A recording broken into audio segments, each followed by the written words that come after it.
Fala pessoal, tudo bem? Vou falar com vocês dentro da Conferência Internacional para Treinadores de Futsal sobre os conceitos e princípios defensivos para a categoria de base. Meu nome é Luiz Henrique de Paula, sou especialista em futebol e futsal, as ciências do esporte, metodologia e treinamento pela Universidade Gama Filho. O futsal, pessoal, ele é uma modalidade de coletiva de invasão. Para sua prática qualificada, temos uma série de princípios e que dão referência ao seu funcionamento.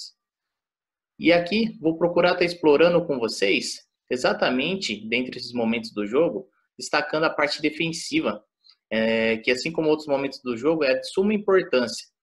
Se buscamos um jogo de boa qualidade, tem a necessidade de orientação a partir desses conceitos e princípios. Então, o meu objetivo nesse bate-papo com vocês é trabalhar e apresentar conceitos e princípios defensivos para a construção de uma defesa sólida e equilibrada.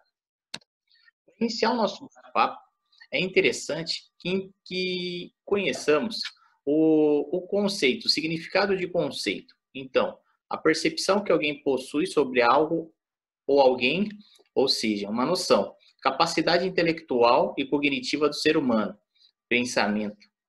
Então, galera, para a gente poder ter bem claro para nós o que seria um conceito, o conceito nada mais é do que essa ideia que a gente possui, é o nosso ponto de partida. Então, nós temos que partir de uma ideia de jogo, de um conceito de jogo. Por isso que isso é de cada treinador, é uma identidade de cada treinador. Por isso que o jogo ele se difere em alguns momentos, de algumas formas que um treinador procura estar surpreendendo os outros, de acordo com os seus conceitos. E para a gente colocar todos esses conceitos em prática, nós vamos precisar dos princípios. Então, o princípio, se a gente for buscar no dicionário o significado dele, são regras, conhecimentos, informações fundamentais que fundamentam uma seção de saberes. Ou seja, é o início do nosso processo. Então, o princípio, o próprio nome já diz princípio.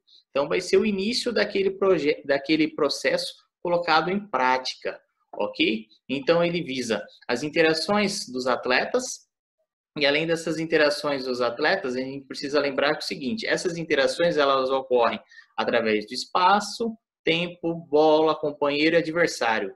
Então, o atleta ele tem tudo isso para poder estar reconhecendo na hora que ele está jogando. E dessa forma, galera, é importante a gente lembrar sempre que isso precisa estar relacionado com o quê? Com as ferramentas técnicas, ou seja, passe, condução, recepção, drible e finalização, são umas ferramentas individuais muito importantes que vai ajudar muito nessa ação do jogar, né, dos nossos atletas na base.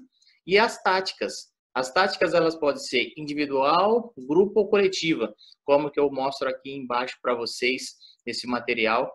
Na primeiro desenho, uma situação de tática individual, no segundo desenho, uma situação de tática de grupo, e no terceiro desenho, uma ação coletiva, o jogo propriamente dito. Dessa forma, pessoal, quero apresentar para vocês alguns princípios defensivos, como aproximação, abordagem, compactação, flutuação, linhas de marcação, dobra, ajuda, cobertura, comunicação e deslize. Isso é de fundamental importância, porque esses aqui são alguns princípios básicos que vão nortear nossa ação de jogar, que aí depois nós entramos no nosso sistema defensivo, que aí podemos escolher zona individual mista, ok? E dessa forma, eu ilustrei aqui com vocês duas fotos, justamente para vocês poderem entender, né, quando o jogador está com posse de bola, o que ele vai fazer. Então, poxa, nessa situação, como é que eu percebo o que está acontecendo? E esses princípios vêm para poder estar dando um norte para mim, para poder me ajudar, ok? Então, dentro dos princípios defensivos, precisamos começar o jogo, né? Então, como é que a gente vai começar esse jogo? Vamos começar de uma maneira bem tranquila, para a gente poder estar falando de uns aspectos que são mais importantes e vai desencadear várias outras ações, que é aproximação e abordagem. Então, eu preciso entender, quando eu estou trabalhando esses princípios, que esse momento ele é de suma importância. Por quê? Porque a maneira de eu me aproximar do meu adversário faz com que eu tenha que adotar algumas posições, né, de expectativa. O futsal, como várias outras modalidades, ele tem sua posição de expectativa. Então, eu preciso saber o quê? Que na hora que eu for abordar o meu adversário, eu tenho que me aproximar dele, diminuir os espaços, ter a perna semi-flexionada, olhar o que está acontecendo, não olhar para a bola e não olhar só para o adversário. Eu preciso que minha visão ela se torne periférica, de modo que eu consiga ter essa relação bola e adversário. Se eu ficar olhando só para um ou só para outro, isso pode me atrapalhar na minha ação, ok? E isso vai me ajudar o quê? Na minha tomada de decisão. Então, se eu conseguir desenvolver o quê? Baixar esse centro de gravidade, eu conseguir fazer o quê? Minha posição de expectativa, para mim poder ter mais agilidade na minha ação. Consequentemente a isso, eu vou tomar uma decisão melhor. Porque se eu tenho uma visão periférica daquilo que está acontecendo e mais algumas outras situações que nós vamos abordar dentro aqui do nosso material, você vai ter o quê? Uma gama maior de informações para poder tomar uma melhor decisão.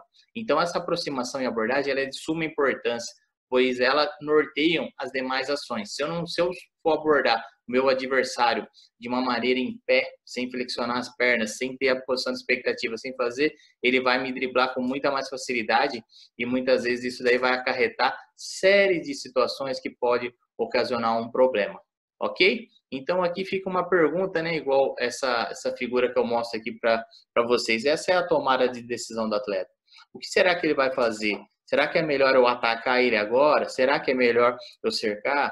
Será que ele está equilibrado, né, na hora que recebeu essa bola? Eu preciso perceber. Ele está desequilibrado, é a hora de eu poder estar atacando. Ok? Então, dessa forma, nós vamos procurar estar desenvolvendo o nosso trabalho. E, além disso, pessoal, nós precisamos também ter a flutuação, né? A flutuação é de suma importância, que nada mais é do que a ação de se mover individual, ou grupal, ou coletivo, pessoal, de um lado para o outro. Então, aqui nessa imagem, eu coloco para vocês o seguinte, para a gente poder começar a estar passando esse princípio, né, na nossa escolinha, no nosso clube, na nossa equipe, nós precisamos ter em mente que a flutuação ela tem uma faixa que divide a quadra de um lado para o outro, ou seja, direita e esquerda. E dessa forma, você pode, para facilitar, você pode estar fazendo uma faixa de uma trave a outra, ou seja, eu tenho uma linha que liga uma trave a outra, então eu vou ter uma faixa ali, então eu tenho duas linhas que formam uma faixa. Consequentemente a isso, minha equipe ela precisa se posicionar dessa faixa para o lado da bola, tornando-se assim o quê? O lado forte. Então aqui para poder estar ilustrando para vocês, eu coloquei como uma linha demarcatória, a faixa, mostrando todos os atletas do mesmo lado, ok? Do lado que a bola foi passada, ou seja, saindo da esquerda para a direita. Então, olha ali, pessoal, como é que está a postura do time que tem o calção branco. Eles estão dessa faixa para o lado da bola. A bola foi passada para lá, todo mundo foi para aquele lado.